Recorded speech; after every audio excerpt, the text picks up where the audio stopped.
Morning Odisha आसंतु आजिर मुख्य खबर उपरे नजर पकाइबा पूर्वरु आपणक भल पाइबा स्वरूप गोटे गोटे लाइक निश्चय करिवे एवं चैनल को सब्सक्राइब करिवे। नंबर 1 5 वर्षर उपलब्धि जनता एथर मो पई निर्वाचन लढुचंती। एथर मो पई जनता निर्वाचन लढुचंती। प्रत्येक जगार प्रत्येक वर्गर लोक जाति धर्म वर्ण निर्विशेष रे मो पई निर्वाचन प्रचार करूछंती। विगत 5 वर्षर एहा हेउछि मोर उपलब्धि। भुवनेश्वर लोकसभा क्षेत्ररु प्रार्थी होइतिबा अपराजिता षडंगी भुवनेश्वर स्थित आनंद वन रे निर्वाचनी प्रचार बेले एभली प्रतिक्रिया रखिछंती। विगत 5 वर्ष रे कोन सब उन्नति बा विकासमूलक कार्य करिछि तार रिपोर्ट कार्ड प्रस्तुत करी लोकଙ୍କୁ बंटा जाउछि। पार्क बुलिबा सह साधारण लोकଙ୍କ संगे कथा होई अंचलर समस्या नै मध्य आलोचना करिछंती अपराजिता। एमिति के साधारण जनताଙ୍କ सह मिसी नाचिथिबा देखिबाकू मिलिछि। नंबर 2 कांग्रेस रो इस्ताहार केवल तुष्टिकरण राजनीति आधारित कहिले मोदी। प्रधानमंत्री नरेंद्र मोदी रविवार कांग्रेस को तीव्र समालोचना करी कहिछन जे निकटरे प्रकाशित कांग्रेस रो निर्वाचनी इस्ताहार केवल मात्र तुष्टिकरण राजनीति उपर आधारित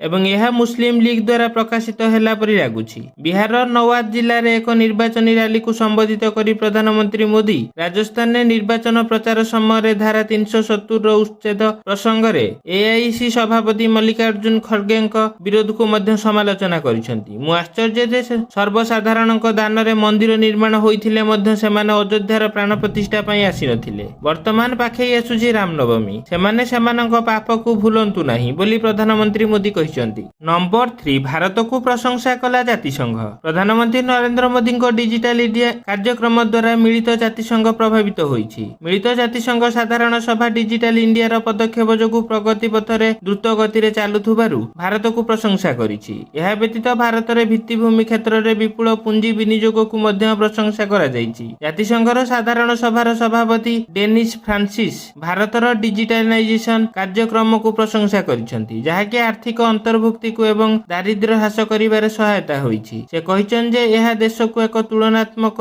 सुविधा देइछि एवं एहार शिक्षा विश्व समुदाय सहित अंशीदार होई परिबो। नंबर 4 मालकानगिरी रे जळुछि जंगल बढ़ुछि ताती वन विभाग और जनजीवन अस्तव्यस्त। मालकानगिरी जिल्ला रे एबे जंगल जळुछि। जिल्लार 50% रु अधिक अंचल रे एबे जंगल जळुछि। वन विभागर सचेतनता सत्ते लोक जंगल ले निया लगाई देउछंती। जंगल ले निया लगाइबार मुख्य कारण मध्यरु पोडु चाष एवं महुल गोटाइबा अन्यतम।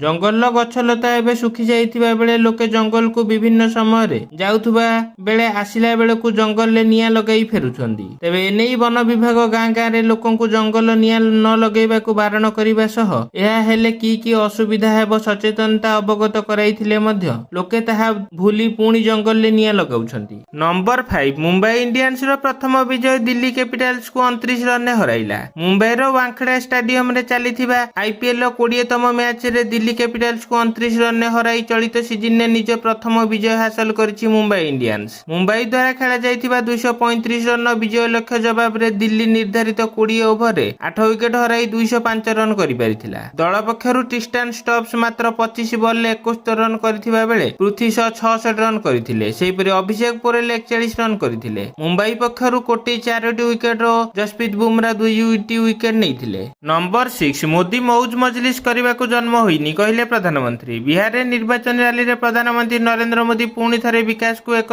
निर्वाचन प्रसंग करिसंती। रविवार दिन प्रधानमंत्री बिहार रो नवादा जिल्ला रे एक निर्वाचन रैली रे संबोधित करिसंती जेउठारे से बीजेपी प्रार्थी विवेक ठाकुरଙ୍କ समर्थन रे भोट देबा को लोकंकु निवेदन करिसंती। प्रधानमंत्री कहिसंती मगधर एही भूमि रे चंद्रगुप्त मौर्यଙ୍କର साहस रहिछि। एही क्षेत्र रे बिहार रो प्रथम सीएम बिहार केसरी कृष्णଙ୍କର बाबूଙ୍କ जन्मस्थान अटे। एहा मध्य जयप्रकाश नारायणଙ୍କର कर्मक्षेत्र। मु से समस्तଙ୍କୁ सम्मान करे। नाउडा सर्वदा बीजेपी एवं एनडीए को निजर संपूर्ण प्रेम और आशीर्वाद दे रहिछि। नौडा सहित समग्र बिहार रे एनडीए पताका उत्तोलन करबा को जाउछि। नंबर 7 भुवनेश्वर समेत राज्यर किछि स्थान रे हालुकारू मध्यम धरणर वर्षा। प्रचंड खरा और ततला पवन और गुळीगुळी को राज्यवासी सामान्य आश्वस्ति लाभ करिसंती। राज्यर किछि स्थान रे हालुकारू मध्यम धरणर वर्षा होइछि। राजधानी भुवनेश्वर रे मध्य प्राय 1 घंटा धरी वज्रपात सहित हालुका वर्षा होइछि। कालबैशाखी वर्षा जोगु भुवनेश्वर रे बहु स्थान रे विद्युत सरबराह विच्छिन्न होइछि। आगामी 2 दिन जाए वर्षा राज्यर किछि स्थान रे हेबार संभावना अछि। आंचलिक पाणीपाग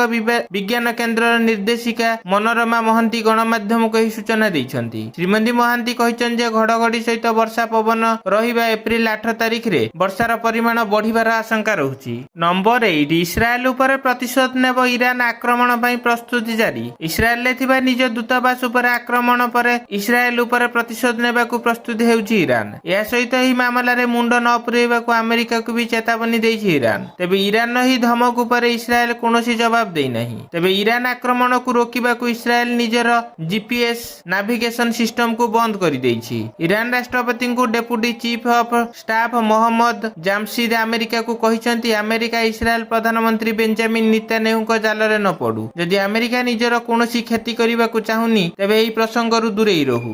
ନମ୍ବର 9 ପାକିସ୍ତାନ ନୁହେଁ ଭାରତକୁ ମିଳିଥିଲା ଗାଦର, ନେବାକୁ ମନା କରିଦେଲେ ନେହେରୁ। ପାକିସ୍ତାନର ମୂଲ୍ୟବାନ ବନ୍ଦର ସହର ଗାଦାର ଚୀନ ଏହାକୁ ବିକଶିତ କରିବା ପରେ ଏହା ମତ୍ସ୍ୟଜୀବୀ ଓ ବ୍ୟବସାୟୀଙ୍କ ପାଇଁ ସ୍ୱର୍ଗ ପାଲଟି ଯାଇଛି। ହାତୁଡ଼ି ଆକୃତିର ଏହି ମତ୍ସ୍ୟଜୀବୀ ସହର ବର୍ତ୍ତମାନ ପାକିସ୍ତାନର ତୃତୀୟ ବୃହତ୍ତମ ବନ୍ଦର, ଯାହା ଚୀନର ଏକ ଉପହାର। ତେବେ ଏହି ଗାଦର ଇତିହାସର ବେଶ ପୁରୁଣା। ଏହା ପାକିସ୍ତାନର ଅଂଶ ନଥିଲା। 1950 ଦଶକ ପର୍ଯ୍ୟନ୍ତ ପ୍ରାୟ 200 ବର୍ଷ ଧରି ଏହା ଓମାନିଙ୍କ ଅଧୀନରେ ଥିଲା। ତେବେ 1958 ମସିହାରେ ପାକିସ୍ତାନ ଏହାକୁ ନିଜ କବ୍ଜାକୁ ନେଇଥିଲା। ମାତ୍ର ଏହା ପୂର୍ବରୁ ଗାଦରକୁ ଭାରତକୁ ପ୍ରଦାନ କରାଯାଇଥିଲା। ମାତ୍ର ପ୍ରଧାନମନ୍ତ୍ରୀ ଜବାହରଲାଲ ନେହେରୁ ସମୟରେ ସେ ଏହାକୁ ପ୍ରତ୍ୟାଖ୍ୟାନ କରିଦେଇଥିଲେ। ନମ୍ବର 10 କଂଗ୍ରେସ ନ ଜିତିଲେ ରାହୁଲ ଇସ୍ତଫା ଦିଅନ୍ତୁ କହିଲେ ପ୍ରଶାନ୍ତ କିଶୋର। ରାଜନୈତିକ ରଣନୀତିଜ୍ଞ ପ୍ରଶାନ୍ତ କିଶୋର ପରାମର୍ଶ ଦେଇଛନ୍ତି ଯେ ଯଦି ଲୋକସଭା ନିର୍ବାଚନରେ କଂଗ୍ରେସ ଆଶାନୁରୂପ ଫଳାଫଳ ନ ପାଏ ତେବେ ରାହୁଲ ଗାନ୍ଧୀ ଇସ୍ତଫା ଦେବାକୁ ବିଚାର କରନ୍ତୁ। ଗଣମାଧ୍ୟମ ସମ୍ପାଦକମାନଙ୍କ ସହ କଥାବାର୍ତ୍ତା ବେଳେ ସେ କହିଛନ୍ତି ଯେ ରାହୁଲ ଗାନ୍ଧୀ ସମସ୍ତ ବ୍ୟବହାରିକ ଉଦ୍ଦେଶ୍ୟରେ ତାଙ୍କ ଦଳ ଚଳାଉଛନ୍ତି